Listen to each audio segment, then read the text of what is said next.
जय सतनाम, जय सतनाम, जय सतनाम,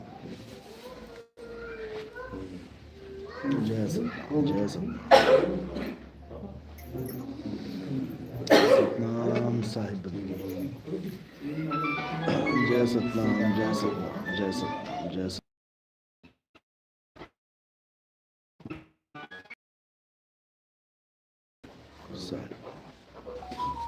सतनाम, जय सतनाम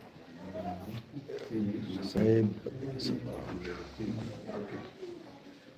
जय सतनाम।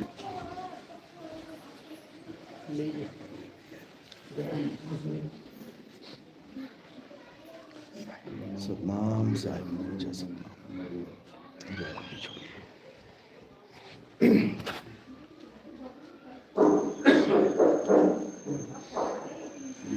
सतनाम साहिब, साहिब सतनाम, सतनाम साहिब, जय सतनाम, जय बंदी छोड़ी।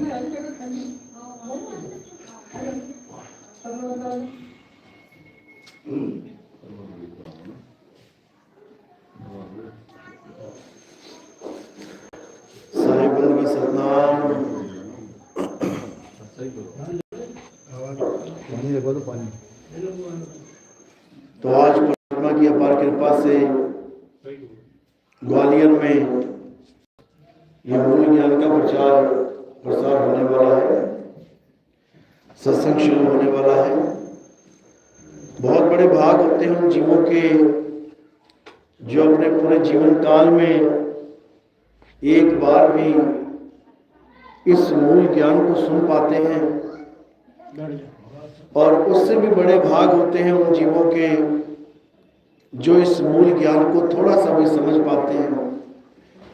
क्योंकि जब से ये इंसान इस दुनिया में आया है तब से अपनी मुक्ति के लिए पता नहीं क्या क्या करता जा रहा है, कहाँ कहाँ नहीं भटक रहा है, क्या क्या नहीं कर रहा है, लेकिन इसकी मुक्ति नहीं हो पा रही है। इसकी मुक्ति ना होने का कारण क्या है? केवल एक ही कारण है, और वो है मूल ज्ञान की कमी। पवित्र ज्ञान में तो ये भरपूर हो चुका है, लेकिन मूल ज्ञान की इसको छींट तक नहीं लगी है। इसलिए ये बार बार जन्म मरण में, बार बार भव बंधन में, बार बार इस नाशवान संसार में कोई ना कोई देह धारण करके आता ही जाता है। तो आज उस ज्ञान का खुलासा किया जाएगा, उस ज्ञान को समझाया जाएगा जिसके द्वारा ये अपना जन्म और मरण खत्म कर सकता है। और वो ज्ञान केवल और केवल मूल ज्ञान है, जिसके लिए कबीर साहब ने धर्मदास जी को समझाया था, हे धर्मदास, पवित्र ज्ञान तुम जग में भाखो, मूल ज्ञान गुपत कर राखो, मूल ज्ञान बाहर जो पढ़ही, बिचली पीढ़ी हंस न तरही, मूल ज्ञान तब लग छुपाई, जब लग द्वादश पंथ न मिट जाए।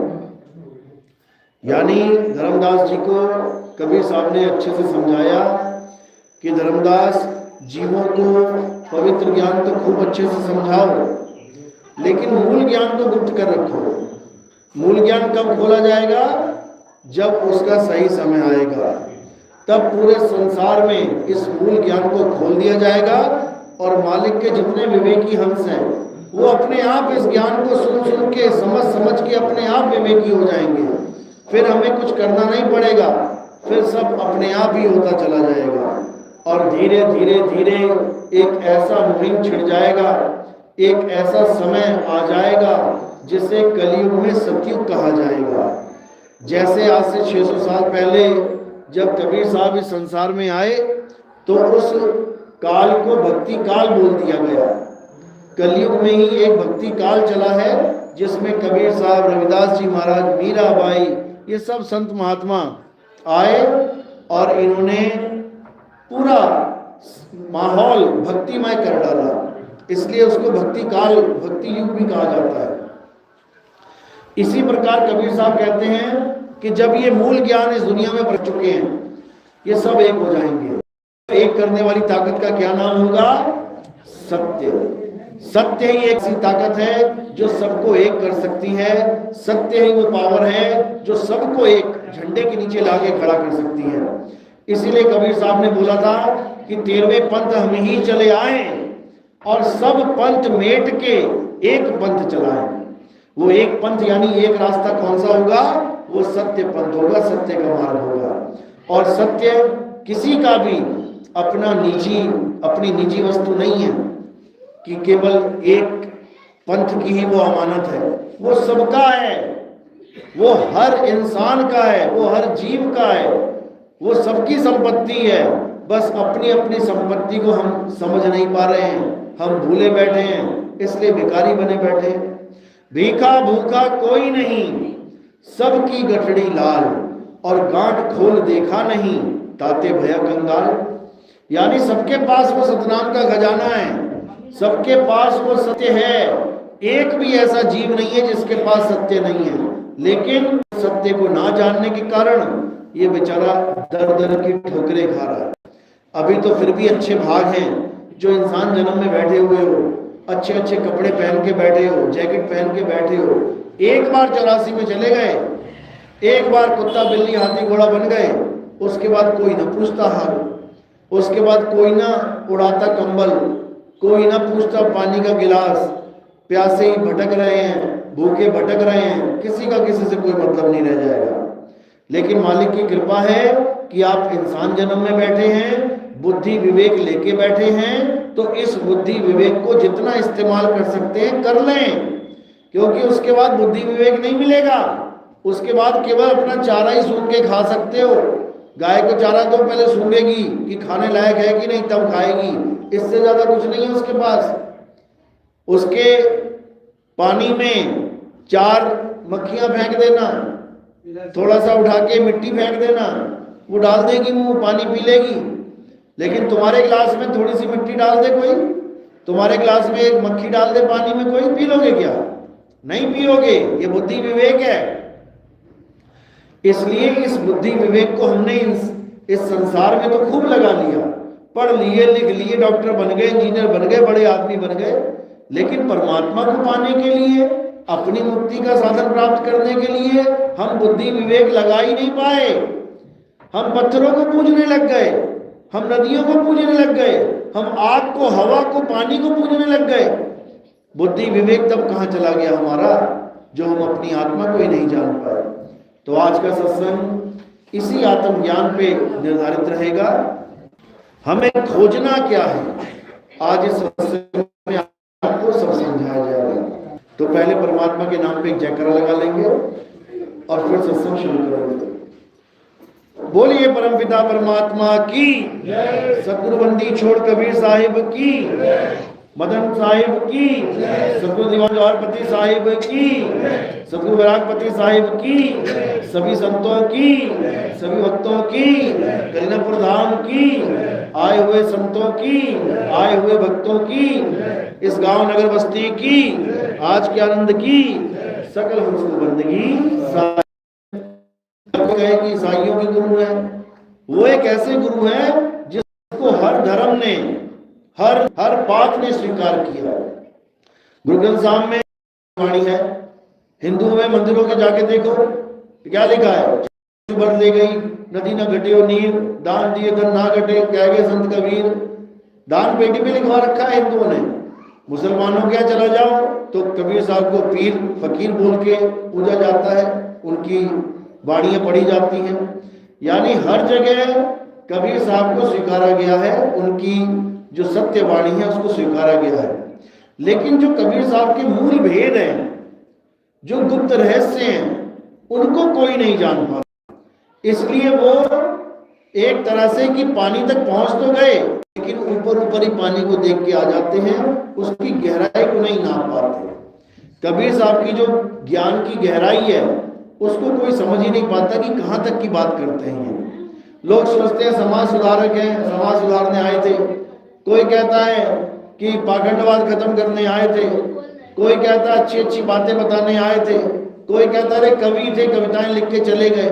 लेकिन कोई ये नहीं समझ पाता कि कबीर साहब ही वो शख्स हैं जो तुम्हारे जन्म मरण का रोग खत्म कर सकते हैं। संरक्षण करते थे। हर प्रकार का मंत्र पहले से ही चलता आया है कबीर साहब के।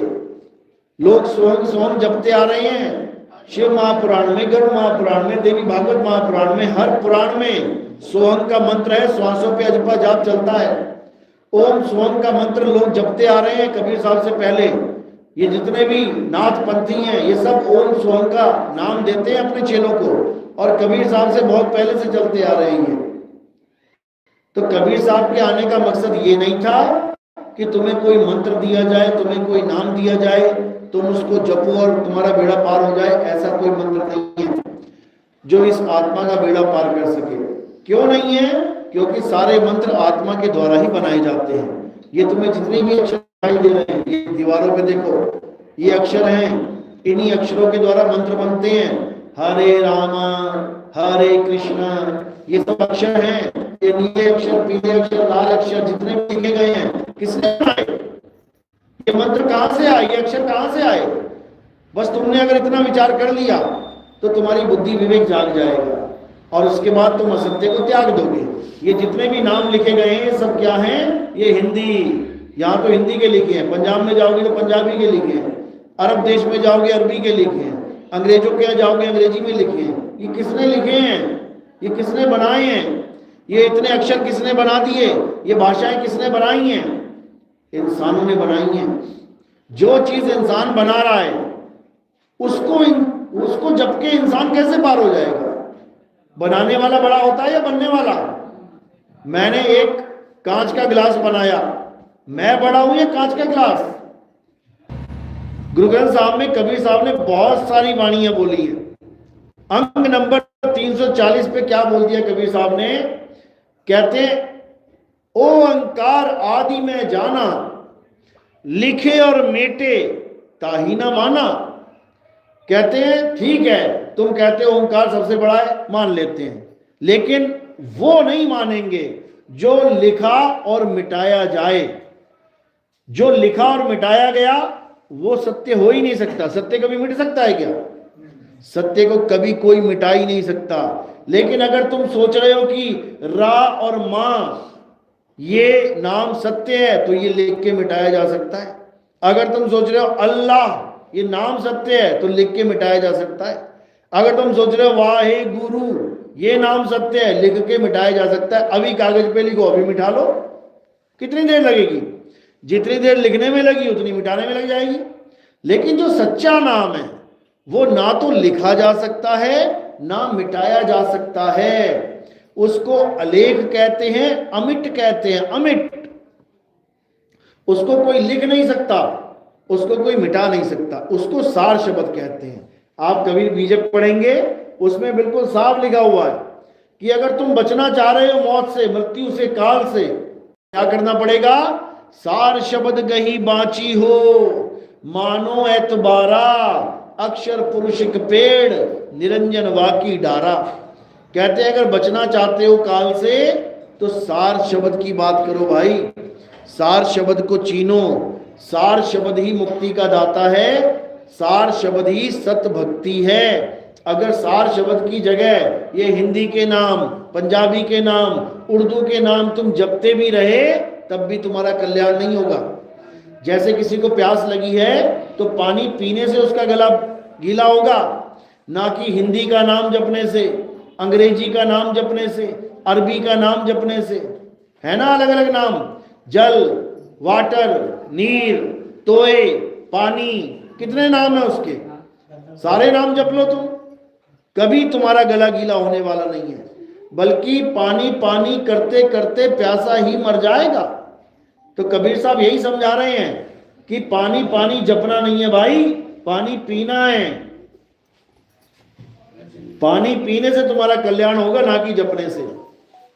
इसलिए कबीर साहब ने अपनी वाणी में बिल्कुल साफ बोला, मोको कहां ढूंढे रे बंदे, मैं तो तेरे पास में, ना मैं जप में, ना मैं तप में, ना एकांत निवास में। कि मैं किसी जप में या किसी तप में नहीं मिलने वाला, ना ही मैं किसी जप से मिलूंगा, ना ही मैं किसी तप से मिलूंगा। ये जपना तपना ये परमात्मा को पाने का रास्ता नहीं है। हाँ, ये है कि तुम्हें कुछ नहीं से कुछ भला हो जाएगा तुम्हारा। लोग तुम्हें भगत कहने लग जाएंगे, जी बहुत बड़ा भगत है, नाम जपता है, बहुत प्रभु प्रभु करता है। इससे ज्यादा कुछ नहीं मिलेगा। इससे ज्यादा अगर चाहिए तो क्या कह रहे हैं, खोजी होए तुरंत मिल जाऊं एक पल की तलाश में। कहते जपना छोड़ के खोजना शुरू कर दे। तुम्हारा पर्स गिर गया इस मंदिर में, अब तुम्हें दो प्रकार के गुरु मिलेंगे। एक कह रहा है पर्स पर्स जप, इधर बैठ जाओ कोने में और जपो, पर्स पर्स पर्स पर्स मिल जाएगा। एक कह रहा है खोज इसको, यहीं कहीं होगा देख। तो कह रहे खोजी होए तुरंत मिल जाऊं एक पल की तलाश में। और कहें कबीर सुनो भाई साधो, मैं तो हूं विश्वास में। अब ये लाइन क्यों बोली, जबकि कह रहे हैं कि खोजी होए तुरंत मिल जाऊं एक पल की। जब मिल ही गया एक पल की तलाश में, उसके बाद विश्वास की क्या जरूरत है। जब मिल ही गया तो विश्वास क्या करना, क्योंकि ये वस्तु दिखने में नहीं आती। दिखने वाली वस्तु अगर तुम्हें मिल गई, माना तुम्हें ये पानी मिल गया, तुमने पी लिया, अब क्या विश्वास करें इस पे, ये तो हो गया काम। लेकिन वो जो वस्तु है वो दिखने में नहीं आती है, लेकिन उसका भेद गुरु समझाता है। खोजी होए तुरंत मिल जाऊं एक पल की तलाश में। यानी जो वस्तु तुम देख नहीं सकते, जो अगोचर है, जो तुम्हारी आंखों से दिखाई नहीं दे सकती, उस वस्तु का भेद तुम्हारा गुरु तुम्हें एक पल में समझा देगा।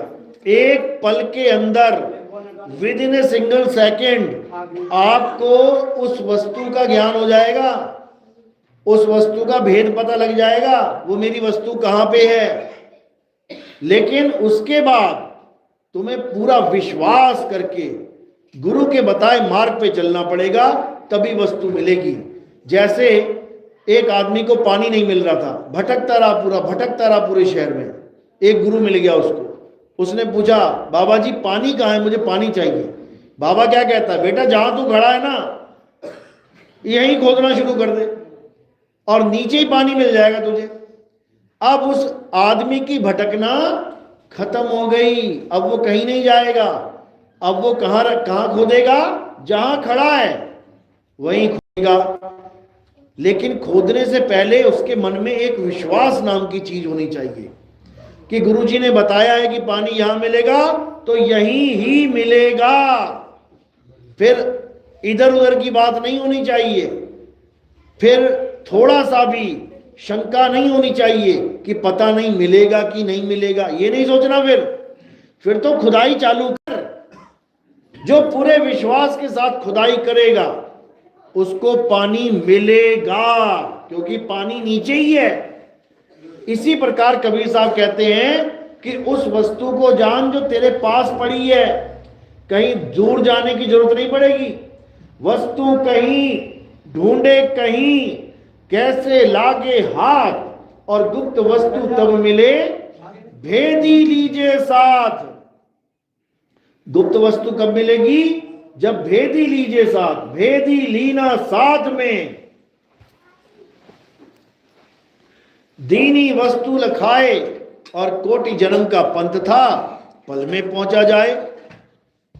तो उस वस्तु को जो गुरु है वो बता देता है, और उस पर फिर विश्वास करके आपने भक्ति स्टार्ट करनी होती है। बस इतना काम करना है। यानी पहले तो गुरु धारण करके हमें यह जानना है कि मेरी वस्तु है कहां, मैं खोजूं तो खोजूं कहां।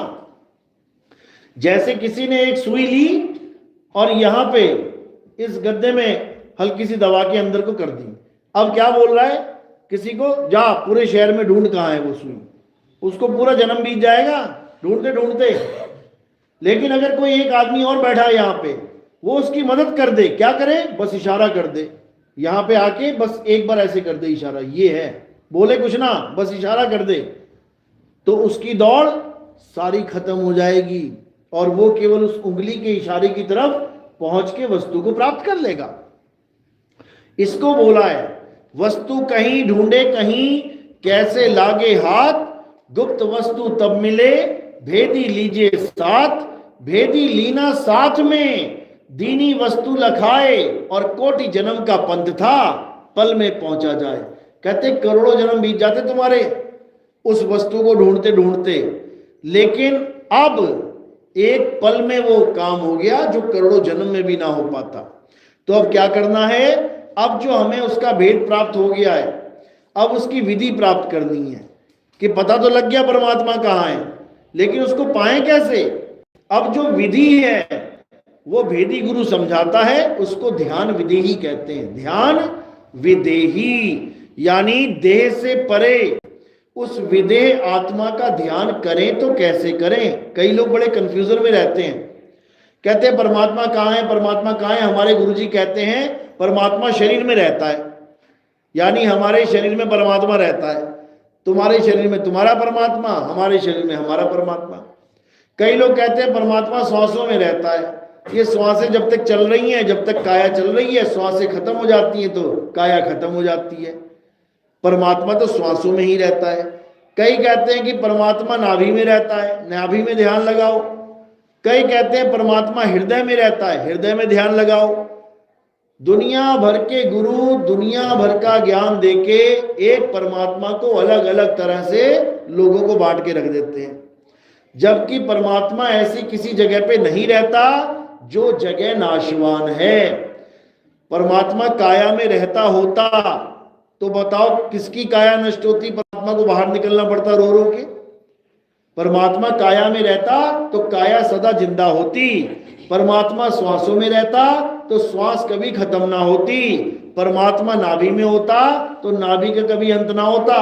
परमात्मा कहीं पर भी है, उसका कभी अंत नहीं हो सकता। तो परमात्मा कहाँ है? परमात्मा हमारी आत्मा में है, हमारी आत्मा में परमात्मा का वास है। तो हमारी आत्मा अमर है कि विनाशी है? नाश हो जाएगा या अमर है? आत्मा अमर है। क्यों अमर है? कारण क्या है? क्योंकि इसमें परमात्मा का वास है। ज्यों तिल माही तेल है और ज्यों चकमक में आग, तेरा साईं तुझ में है, जाग सके तो जाग। यानी मेरा परमात्मा कहाँ है? मेरी आत्मा में मेरा परमात्मा वास करता है। तो मुझे क्या करना पड़ेगा? सबसे पहले मुझे आत्म ज्ञान लेना पड़ेगा। कबीर साहब कह रहे हैं जल में मीन प्यासी, मोहे देखत आवे हासी, आत्म ज्ञान बिना नर भटके, कभी काबा कभी काशी। यानी पहले मुझे ये जानना पड़ेगा कि मेरी आत्मा क्या है, मेरी आत्मा कैसी है। जब मैं अपनी आत्मा में रमण करूंगा, जब मैं अपनी आत्मा में तृप्त हो जाऊंगा, जब मैं अपनी आत्मा में संतुष्ट हो जाऊंगा, तब मुझे जो पद प्राप्त होगा उसे परमात्मा पद कहते हैं। ये परमात्मा पद का नाम है, यानी स्थिर हो जाने का नाम है। जब तक मैं चल रहा हूं तब तक जीव अवस्था में हूं, जीव आत्मा कहला रहा हूं। और जब मैं अचल हो गया तब मैं ही, आप ही, हम सब परम आत्मा कहलाएंगे। कैसे? जैसे गंगा नदी जब तक चल रही है तब तक क्या कहला रही है? नदी। और जब ये नदी समुद्र में जाके गिर जाएगी तब क्या कहलाएगी? समुद्र। ये फर्क है दोनों में। यानी जब तक तुम चल रहे हो, ये चल रहे हो, खा रहे हो, पी रहे हो, नहा रहे हो, धो रहे हो, एक शरीर छोड़ के दूसरे में जा रहे हो, दूसरा शरीर छोड़ के तीसरे में जा रहे हो, जब तक तुम चल रहे हो, चलते चले जा रहे हो, जब तक तुम क्या हो? जीवात्मा। और जब तुम्हें मिलेगा अचल गुरु, अचल प्रभु, अचल आत्मा, तब तुम क्या हो जाओगे? तुम ही परमात्मा हो जाओगे, तुम ही हो जाओगे। फिर कोई और नहीं मिलेगा तुम्हें कि तुम देखो कोई और परमात्मा आ जाए, फिर तुम ही वो हो जाओगे। लेकिन इसके लिए तुम्हें गुरु चाहिए जो तुम्हें उस पद को प्रदान करे। वो एक पद है। जैसे आज कोई प्रधानमंत्री है हमारे देश का, कल को तुम उसकी सीट पे बैठ जाओगे, तुम क्या बन जाओगे?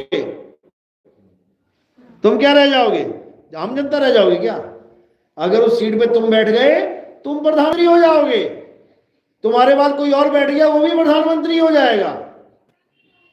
इसी प्रकार जो संत होते हैं वो क्या करते हैं? वो तुम्हें परमात्मा बनाने आते हैं इस दुनिया में। गरीबदास जी महाराज कह रहे हैं कोटि तो ब्रह्मा भय और कोटि भय ईश, साहिब तेरी बंदगी से जीव होए जगदीश। लेकिन बंदगी होनी चाहिए सही, सच्ची भक्ति होनी चाहिए। अगर सच्ची भक्ति नहीं है, अगर मंत्र जंतर तंत्र की भक्ति तुमने प्राप्त कर ली है, तो तुम सदा सदा भगत बने रहोगे, और जिसका तुम नाम जप रहे हो वो भगवान बन जाएगा। समझ लो, भगवान का नाम कौन जपता है? भगत जपता है। भगत नाम जप रहा है भगवान का, तो हमेशा भगत ही बना रहेगा वो, और भगवान का नाम जपता रह जाएगा। कभी भी एक नहीं हो सकता। सच्चा गुरु वो होता है जो जीव को और पीव को, यानी भगत और भगवान को एक करने की कला सिखा दे, तब बनेगी बात, नहीं तो नहीं बनेगी। तो कबीर साहब यही समझा रहे हैं, अब तो जाए चढ़े सिंहासन, मिले हैं सारंग पानी, राम कबीरा एक भय हैं, कोई ना सके पहचानी। यानी फिर दो नहीं रहोगे तुम, फिर एक हो जाओगे। तुम और तुम्हारा परमात्मा एक हो जाएगा। तो ही मोही, मोही तो ही, अंतर कैसा, कनक कटिक जल तरंग जैसा। समुंदर और समुंदर की लहरें एक है कि दो हैं? समुंदर देखा ना, समुंदर और उसकी लहरें एक है कि दो हैं? वो एक ही है, बस दो आभासित हो रही हैं। कब तक? जब तक वो चल रही है। जब वो लहर चलती चलती चलती चलती शांत हो गई, वो समुंदर ही हो गई। बस इतना सा खेल है, जिसको समझ में आ गया उसका बेड़ा पार हो गया, जिसको समझ में नहीं आया वो लहर जन्मों जन्म तक चलती रह जाएगी, वो कभी समुंदर हो ही नहीं सकती। तो बस दो चीजें हैं मेरे भाई, एक है चल अवस्था और एक है अचल अवस्था। गीता में दोनों का ज्ञान है। अध्याय 2 में दोनों अवस्थाओं का ज्ञान है। एक अवस्था क्या कह रही है? हे अर्जुन, तू और मैं ये शरीर नहीं है, ये शरीर हमारे कपड़े हैं। ये जीव आत्मा इन कपड़ों को धारण करती है, त्यागती है, धारण करती है, त्यागती है, जन्मों जन्म तक जन्म मरण में फंसी रहती है। ये कौन सी अवस्था है? ये जीव अवस्था है, चल अवस्था है। और अचल के बारे में क्या बोला? अध्याय 2 24वां श्लोक, हे अर्जुन, ये आत्मा अछेद्य है, अशोष्य है, अदा है। ये आत्मा अचल है, चलती नहीं है। ये आत्मा अडोल है, ये सदा स्थिर रहने वाली है। यही सत्य सनातन है।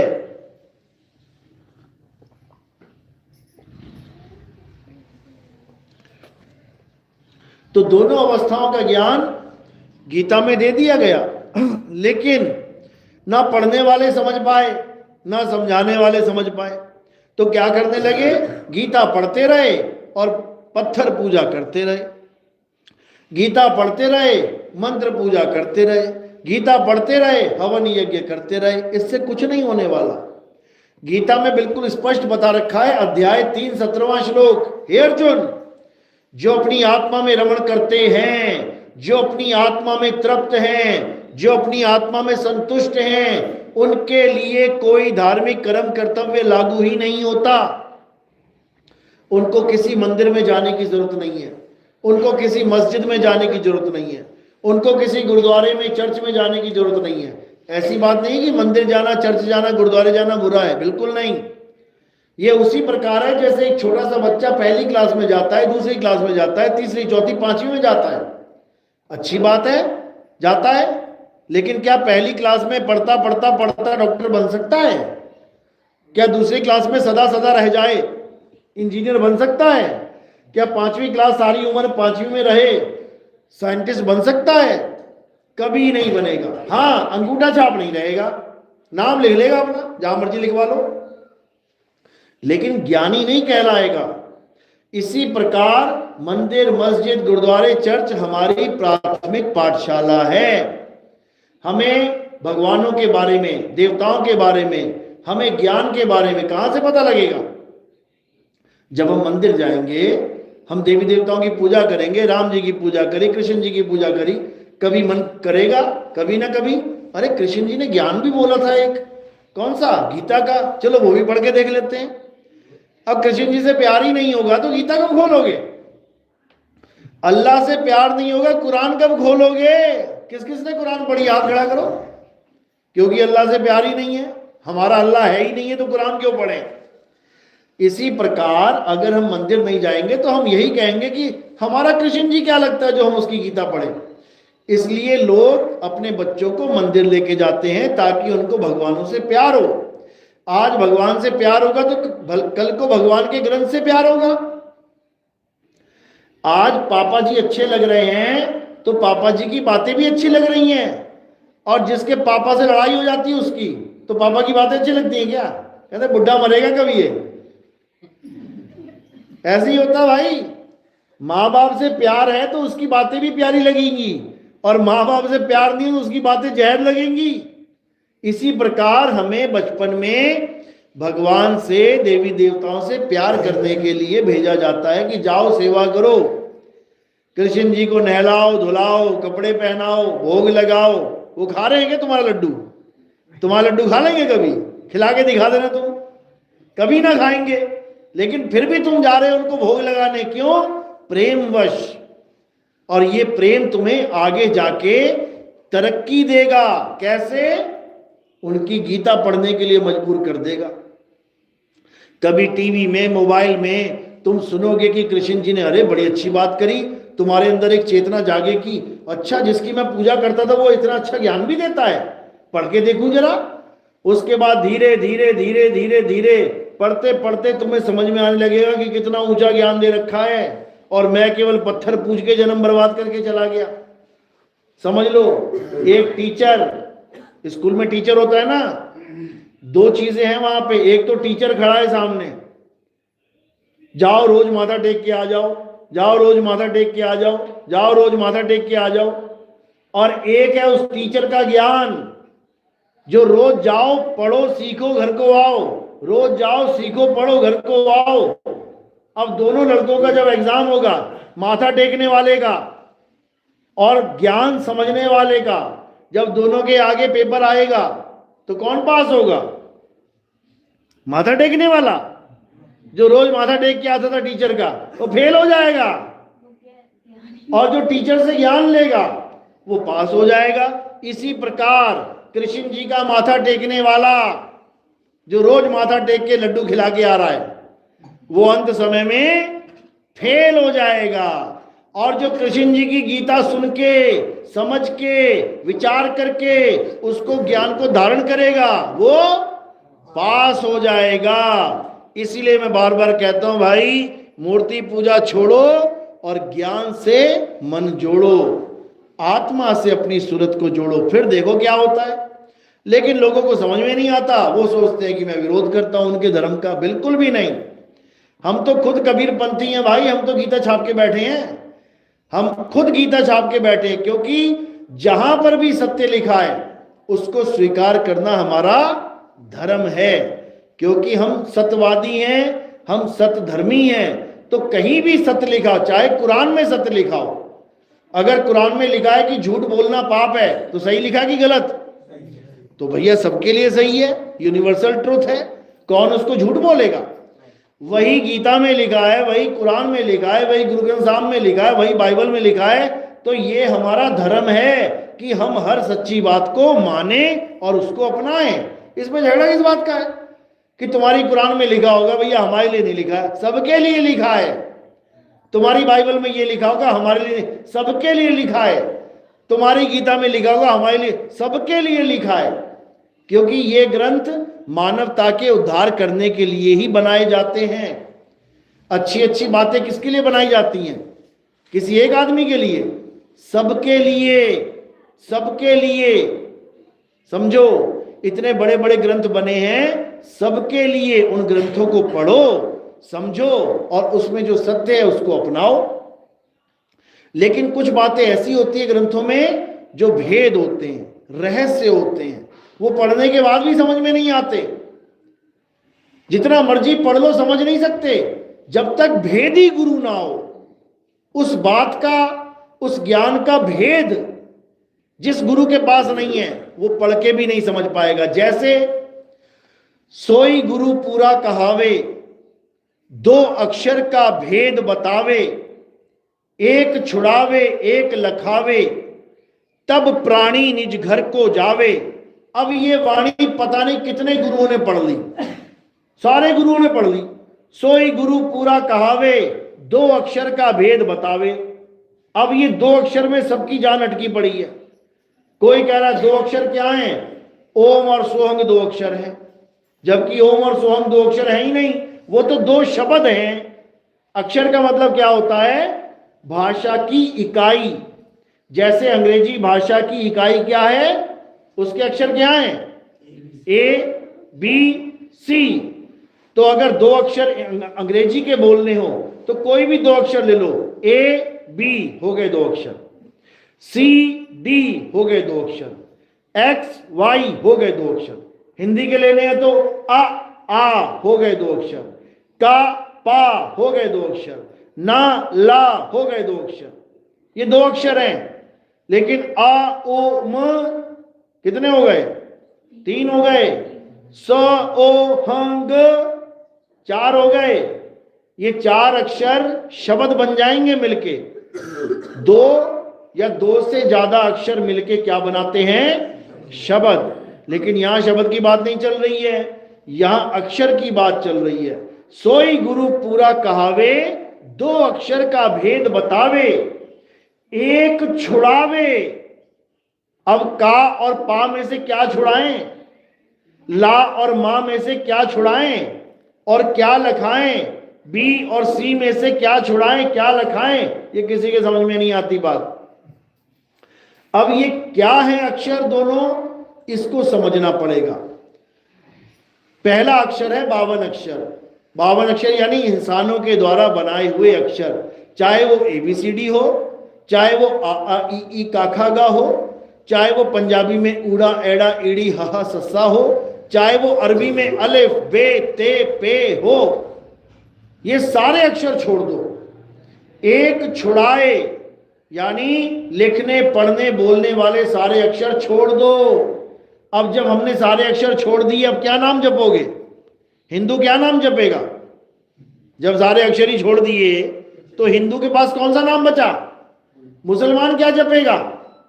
जब सारे अक्षर ही छोड़ दिए तो मुसलमान के पास क्या बचा? सिख क्या जपेगा? जब सारे अक्षर ही छुड़वा दिए तो क्या जपेगा? ईसाई क्या जपेगा? जब सारे अक्षर छोड़ दिए, एक छुड़ाए, सारे अक्षर छोड़ दिए, अब सबके मुंह पे ताला लग जाएगा, जुबान होते हुए भी बंद हो जाएगी। अब किसी अक्षर का खेल ही नहीं बचा। तो अब क्या करना है? एक छुड़ाए एक लखाए। अब ये लखाए क्या मतलब होता है? लखाने का मतलब होता है पहचान करवाना, उस सच्चे शब्द की पहचान करवाए जो इन 52 अक्षरों में इस कागज कलम के द्वारा लिखा नहीं जा सकता, उसकी पहचान कराए। उसको भी अक्षर ही कहते हैं। अक्षर का मतलब होता है संस्कृत भाषा में अक्षर, शर यानी नाशवान, और उसके आगे आ लग गया यानी अविनाशी। हमारी आत्मा अविनाशी है, इस आत्मा को अक्षर भी कहते हैं। तो ये आत्मज्ञान की तरफ इशारा है कि एक आत्मा सारे अक्षर लिख रही है। अक्षर कौन लिख रहा है? हाथ। किसकी ताकत लेके? आत्मा की। तो कर्ता धर्ता कौन हो गया? आत्मा। आत्मा के द्वारा यानी अक्षर के द्वारा, आत्मा यानी अक्षर, अक्षर यानी अविनाशी, अविनाशी आत्मा यानी अविनाशी अक्षर के द्वारा ये अक्षर लिखा जा रहा है। हिंदी का अक्षर, पंजाबी का अक्षर, उर्दू का अक्षर, अरबी का अक्षर, जर्मन, फ्रेंच, इटालियन, जितनी मर्जी भाषाओं के अक्षर लिख लो। यानी एक अक्षर यानी आत्मा दूसरे अक्षर को लिख रही है, उसके बाद खुद को नहीं जान पा रही है कि मैं कौन सा अक्षर हूं, और किस अक्षर को पकड़ के बैठ गई? हिंदी के अक्षर, पंजाबी के अक्षर, उर्दू के अक्षर। गुरु किस किसने धारण किया? आप क्या करो, गुरु वाले हैं ना, कौन सी भाषा के अक्षर दिए थे उन्होंने? कौन सी भाषा के अक्षर दिए जपने के लिए? अरबी के, चाइनीज, जापानीज, ताइवानी, मंगोलियन, फ्रेंच, डच, कौन से दिए? हिंदी के। क्यों दिए हिंदी के? क्या भगवान को हिंदी आती है केवल? तुम्हें हिंदी के नाम इसलिए दिए क्योंकि गुरु भी हिंदुस्तानी, चेला भी हिंदुस्तानी। गुरु को भी हिंदी आ रही है, चेले को भी हिंदी आ रही है, इसलिए हिंदी के पकड़ा दिए। और गुरु होता अंग्रेज और चेला होता अंग्रेज, तो कौन से देता? तो अंग्रेजी के देता। गुरु होता जापानी, चेला होता जापानी, तो कौन से देता? जापानी के देता। इसीलिए तो सब अलग अलग होके बैठ गए। हिंदू कह रहा है राम राम जपो तब कल्याण होगा, मुसलमान कह रहा है नमाज पढ़ो अरबी में तब कल्याण होगा, ईसाई कह रहा है अंग्रेजी में प्रेयर कर भाई तब कल्याण होगा, और सिख भाई कह रहा है पंजाबी में अरदास कर तब कल्याण होगा। सब क्या लेके बैठे हैं? अपनी अपनी भाषा के अक्षर, अपनी अपनी भाषा के अक्षर को सोच रहे हैं कि मैंने तो बहुत बड़ा काम कर दिया। कुछ भी नहीं किया, जीरो, जीरो बटा नील। तो अब क्या करना है? अब इन अक्षरों को छोड़ना है। कौन से अक्षर? जो इंसानों ने बनाए हैं। और दूसरे अक्षर को जानना है। दूसरा अक्षर कौन सा? आत्म अक्षर, आत्मा। किसने बनाया आत्मा को? किसी इंसान ने बनाया क्या? इंसान बना सकता है क्या आत्मा को? कभी नहीं बना सकता। तो आत्मा अक्षर बड़ा या ये 52 अक्षर बड़ा? आत्मा अक्षर बना बड़ा। ये 52 बनाए 53 भी कर देगा कल को, ये इसकी मौज है। नहीं कोई बना रहा, वो बात अलग है। तो इसी आत्मा को जानना है और इन 52 अक्षरों को त्यागना है। 52 अक्षर जीव के द्वारा बनते हैं। जिस दिन तुम्हारी जीव काट दी गई, तुम्हारा राम भी उड़ जाएगा, तुम्हारा श्याम भी उड़ जाएगा, तुम्हारा अल्लाह भी सारे नाम उड़ जाएंगे। बोल के दिखा देना। सारे नाम किससे बोल रहे हो? जीव से। और जब जीव खत्म तो नाम खत्म। इसलिए कबीर साहब कह रहे हैं 52 अक्षर जीव आधारा, आदि अक्षर जीव ब्याह से न्यारा। आदि अक्षर मतलब आत्मा। आदि यानी जब संसार भी नहीं था। आदि सच, जुगाद सच, है भी सच, नानक होसी भी सच। यानी उस आत्मा को जान भाई, जो ये संसार बनने से पहले भी थी, ये संसार बनने के बाद भी, खत्म होने के बाद भी रहेगी। उसको जान, उस आत्मा को पहचान। उसी आत्मा में परमात्मा का वास है। जब किसी से मिलने जाना होता है तो कहां जाते हैं? उसके घर में जाते हैं। परमात्मा का घर कहां है? आत्मा ही परमात्मा का घर है। तेरा साईं तुझ में है। घी का घर कहां है? घी कहां रहता है? दूध में रहता है। इसी प्रकार हमारा परमात्मा हमारी आत्मा में विराजमान है। जो घट बोला गया है जिसमें परमात्मा रहता है, घट घट मेरा साईया, वो घट कौन सा घट है? वो काया घट नहीं है, वो तन घट नहीं है, वो मन घट नहीं है, वो आत्म घट है। घट घट मेरा साईया, सुनी सेज न कोय, बलिहारी वा घट की, जिस घट परगट होए। कहते हैं तो वो सबके पास, लेकिन प्रगट नहीं है। प्रगट क्यों नहीं है? क्योंकि उसकी जानकारी नहीं है, इसलिए हम भटक रहे हैं। तो जब गुरु मिल जाएगा तो क्या कर देगा वो? कहते हैं बलिहारी वा घट की, जिस घट प्रगट होए। गुरु तुम्हें एक जुक्ति बता देगा। सबके घर में 10-10 लीटर दूध पड़ा है, सबके घर में, लेकिन जुक्ति नहीं पता कि दूध में से घी कैसे निकले। तो सारी उम्र दूध ही पीते रह जाओगे जब घी बनाना ही नहीं आता तो। लेकिन अगर एक ने भी सीख लिया तो कह रहे बलिहारी व घट की, कहते बलिहार जाता हूं मैं, जिस घट प्रगट हुए, जिस दूध में से दही, दही में से मक्खन, मक्खन में से घी निकलना आ गया, समझ लो कि उसका कल्याण हो गया। इसी प्रकार जब तक तुम्हारे पास आत्मा का ज्ञान नहीं आया तब तक तुम्हें परमात्मा नहीं मिल सकता। तुम्हें आत्मा का ही नहीं पता, परमात्मा को कैसे जानोगे? इसलिए कबीर साहब समझा रहे हैं, जब लग ना चीनोगे आत्म, तब लग ना मिली है परमात्म। आत्म चीने परमात्म चीने, संत कहावे सोए, और यह भेद काया से न्यारा।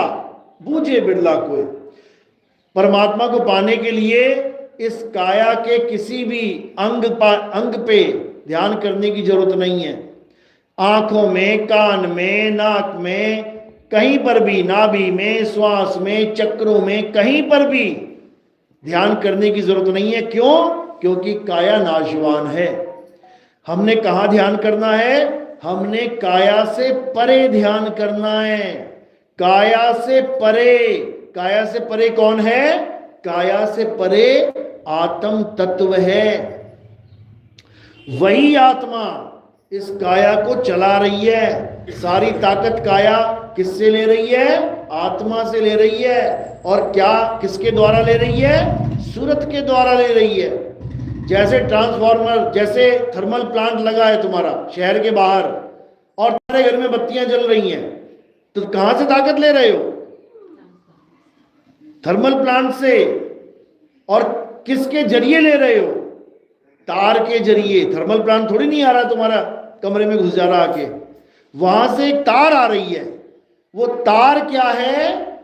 हमारी सूरत है। उस सूरत के द्वारा ये काया चल रही है।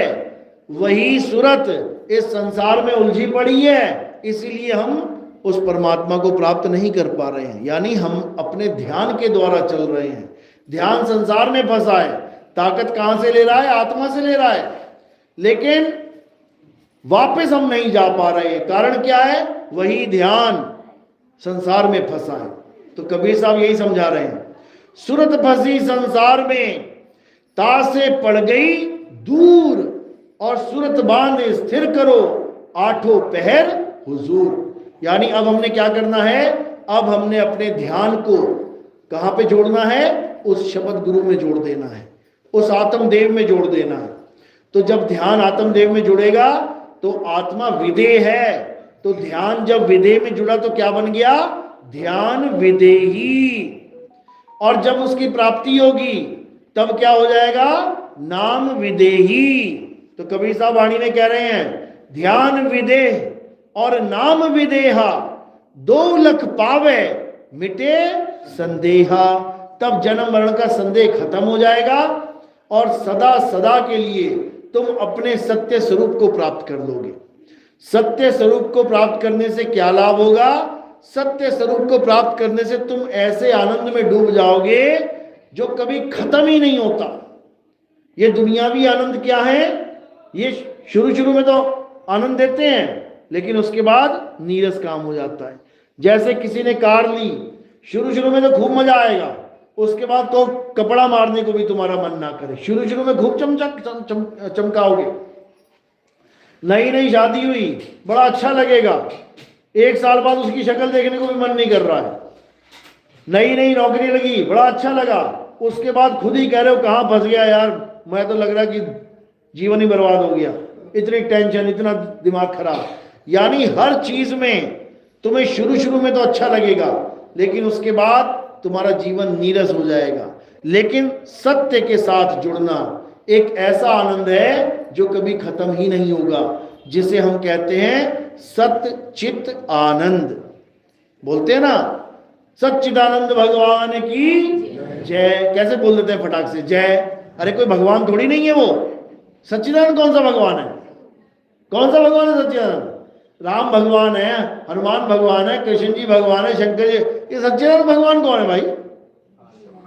सच्चिदानंद 3 शब्दों से बना है, सत्य चित आनंद। अब सत्य क्या है? हे अर्जुन, ये आत्मा ही सत्य है, अचल आत्मा ही सत्य है। अब उस सत्य का हम क्या करें? अपने चित्त को जोड़ना है। चित्त क्या है? कहां है तुम्हारा चित्त? तुम्हारा चित्त है वो भगवान नहीं है, तुम्हारा चित्त है। सत्य के साथ तुम जब अपना चित्त जोड़ोगे तो तुम्हें किसकी प्राप्ति होगी? आनंद की प्राप्ति। तो आनंद की हुई नहीं और भगवान बना के जयकार लगा दिया। बोलिए सच्चिदानंद भगवान की। देखो कैसे जय बोलते हैं। अरे पहले जोड़ तो लो, पहले अपने चित्त को सत्य में जोड़ तो लो, आनंद तो तब आएगा। जयकार लगा के घर को आ गए जी, हो गया काम खत्म। आनंद प्राप्त करना है। रसमलाई खाने के बाद क्या बोलता है बंदा? जैसे मुंह में डाली, रसगुल्ला डाला मुंह में, वाह मजा आ गया। अब ये वो बात हुई, रसगुल्ला तो डाला नहीं मुंह में, बोलो रसगुल्ला भगवान की, वाह मजा आ गया, चलो जी। अरे वाह मजा आ गया बोलने से मजा आ जाएगा क्या? वो खा के देखो एक बार, सत्य के साथ चित्त जोड़ के देखो एक बार, उसके बाद जो आनंद प्राप्त होगा वही भगवान है, यानी वो तुम ही हो, तुम ही हो वो सत्य चित्त आनंद। यानी जब मैंने अपने चित्त को सत्य में जोड़ा तो मैं आनंदित हो गया, हो गए भगवान, तुम ही भगवान हो। लेकिन तुम्हें नहीं समझ में आ रहा, ये तब समझ में आएगा जब तुम उसको प्राप्त करोगे। समझो, लाली मेरे लाल की, जित देखूं तित लाल, और लाली देखण मैं गई, मैं ही हो गई लाल। मैं भगवान को ढूंढने गया और जब मैंने उसको पाया तो मैं वही हो गया। कहते ना खोजत खोजत, क्या बोलते हैं वो, बड़ी अच्छी वाणी है, याद नहीं आ रही। हाँ, यानी जिसको मैं खोजने चला मैं वही हो गया, अब हम दो नहीं रहे। लेकिन ये तब होता है जब भेदी गुरु आता है जीवन में।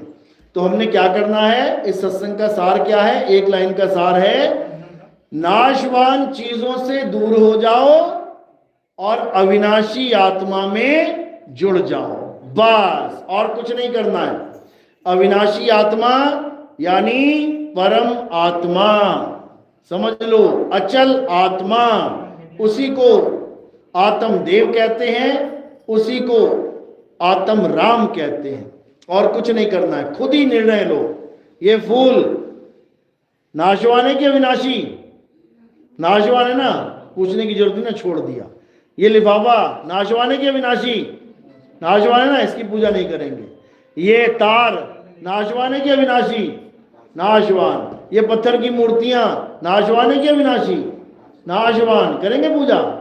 उसकी तो करेंगे, नहीं करेंगे, किसी की पूजा नहीं करेंगे, जितनी कर ली कर ली।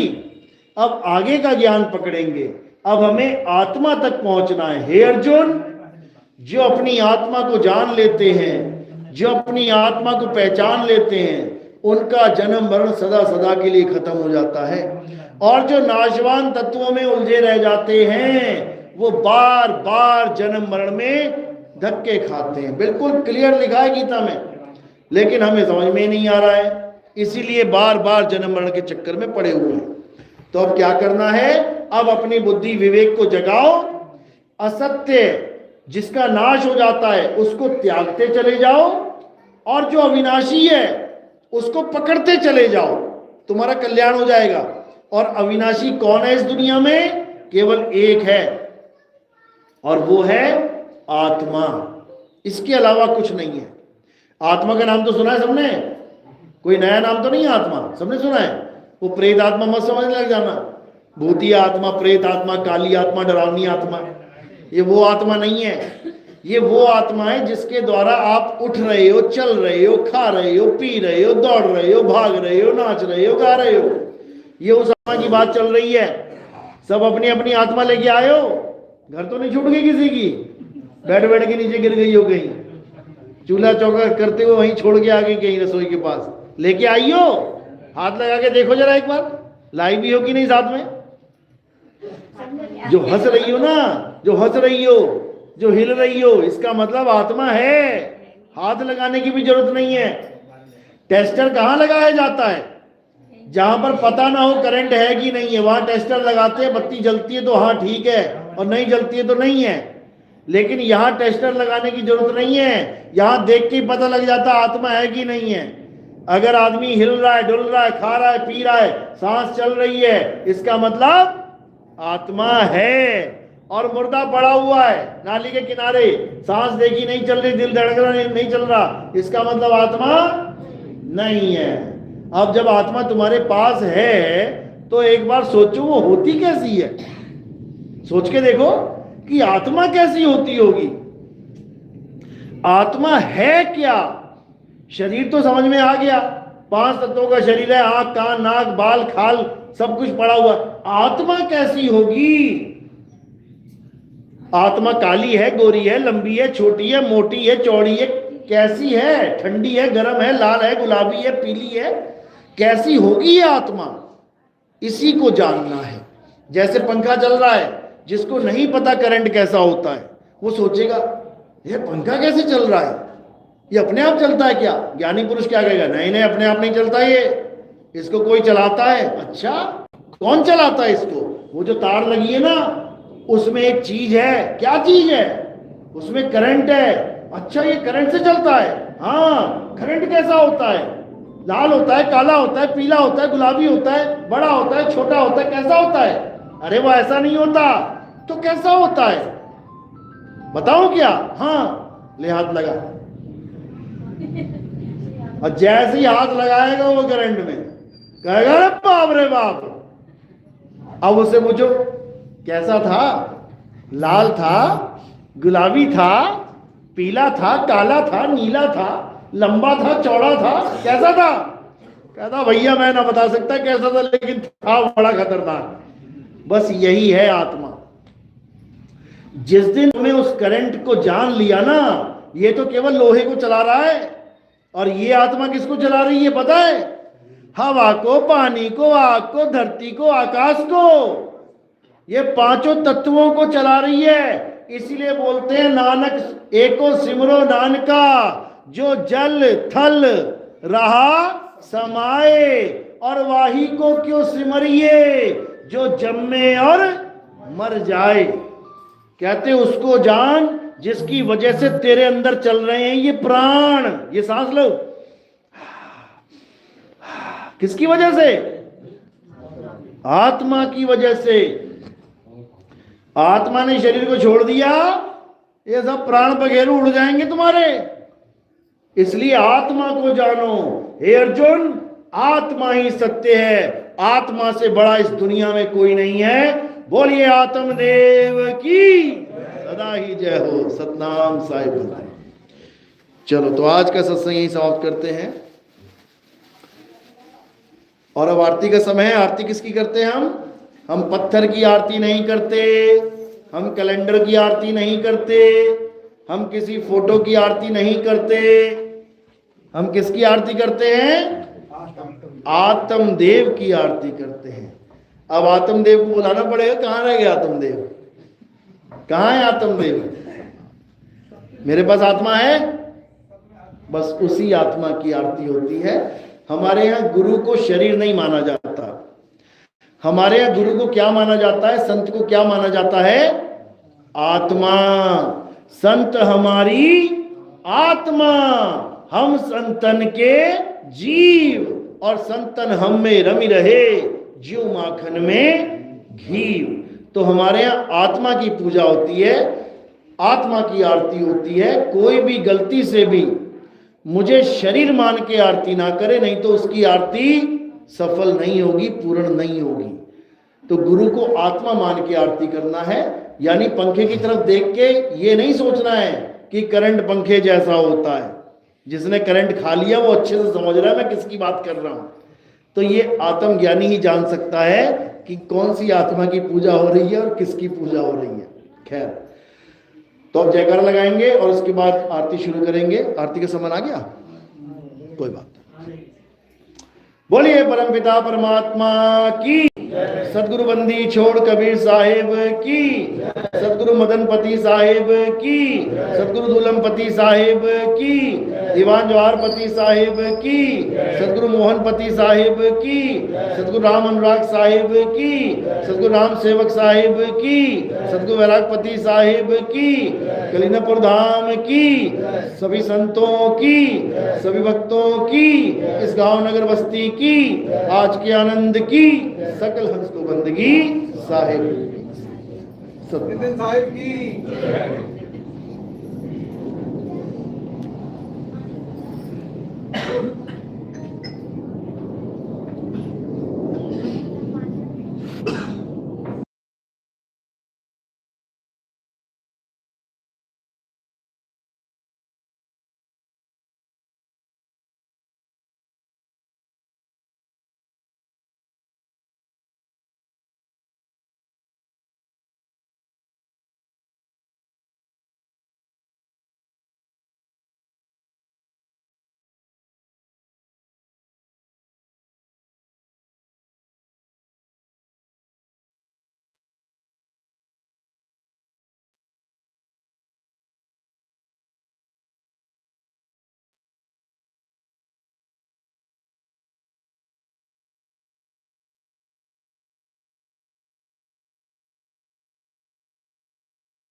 है।